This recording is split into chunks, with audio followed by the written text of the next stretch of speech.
Well, good morning. As I travel about the state, I'm asked about many things, but I'm frequently asked about the situation in Ukraine. Basically, the question is, how can 37 million Ukrainians keep up the fight against a nation of 145 million with the supposedly second best military in the world? The answer at this moment is will, courage, and endurance. And really, we must appreciate the fact that they are fighting our fight. They're fighting for the principles we declare: democracy. There will be no capture of sovereign territory by other states. And their fight, I believe, again, is our fight. But a lot's happened the last 48 hours, and I want to provide a quick update. Over the weekend, Russian forces ratcheted up some of their most significant and deadliest drone and missile attacks on Ukraine, targeting civilians as much as any military target. And the peace talks are again faltering. Yesterday, President Trump said Vladimir Putin was, quote, playing with fire, end of quote, by refusing to engage in ceasefire talks with Ukraine. Well, he went on to say some other things in his Truth Social message. For example, quote, I've always said that he wants, meaning Putin, all of Ukraine, not just a piece of it, and that maybe that's proven to be right. But if he does, it will lead to the downfall of Russia.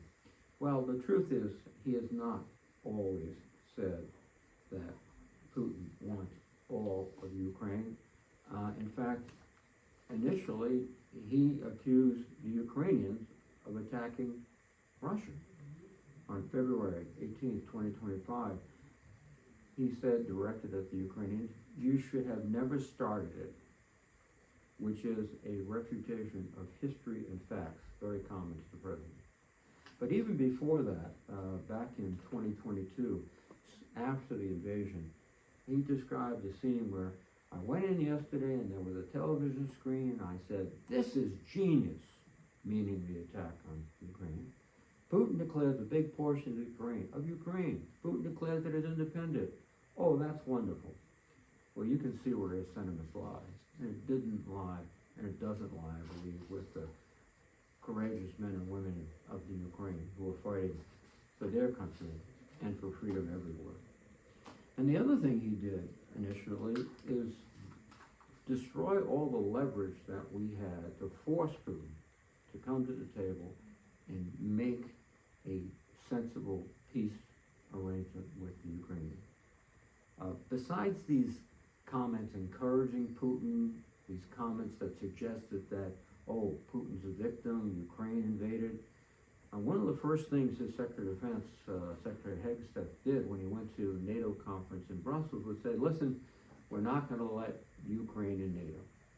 And that's one of the strongest pieces of leverage we have, that issue of joining NATO or being kept out.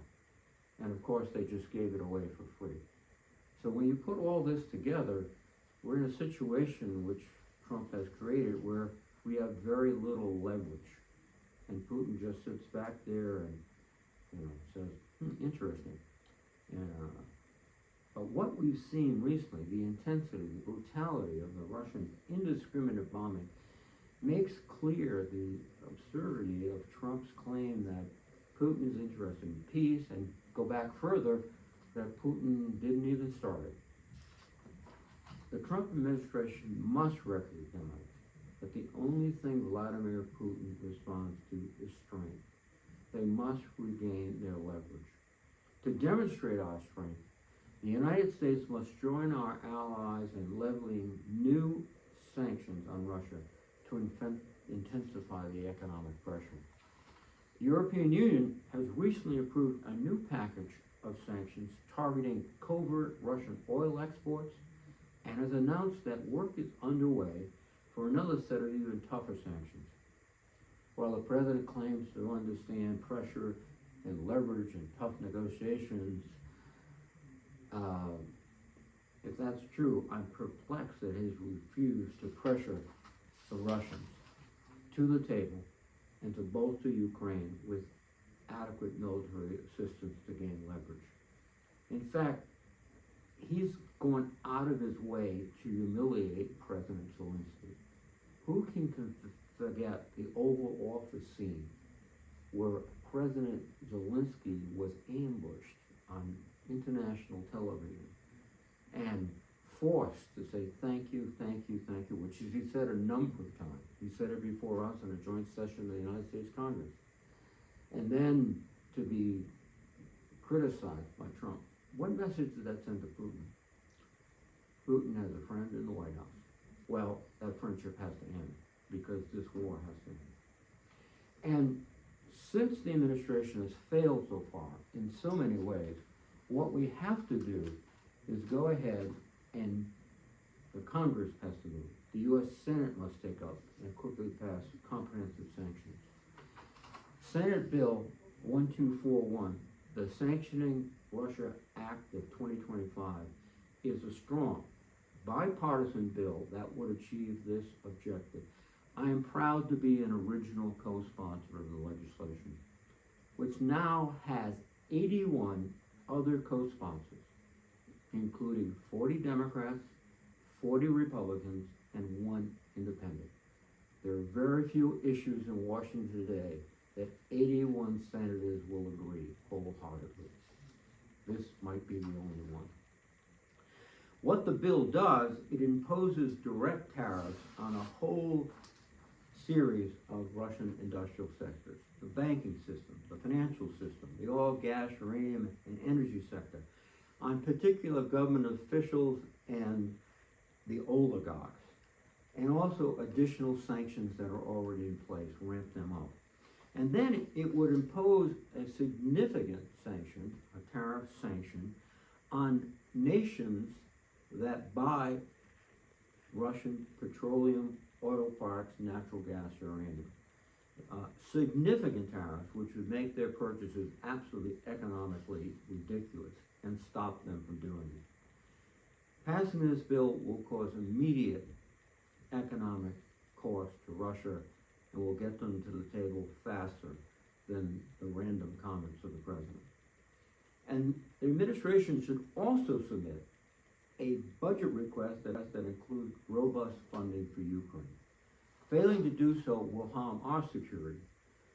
The Trump administration has backed away from supplying the Ukrainians with the arms, with the ammunition that they need.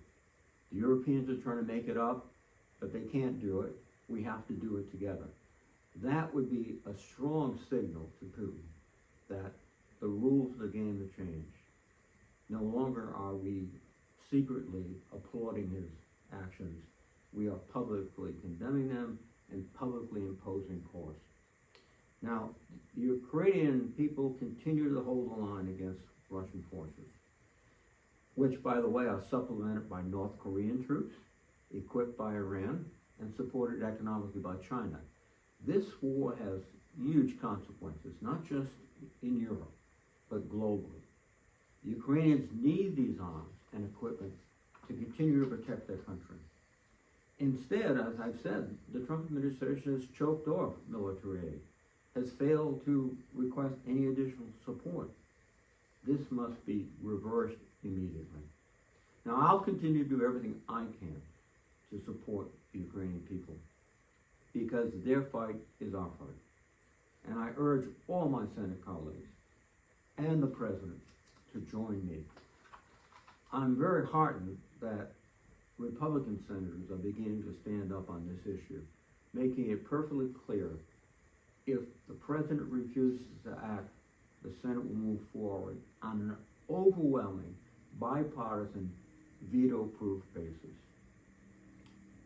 For our future depends on the future of the Ukrainian forces.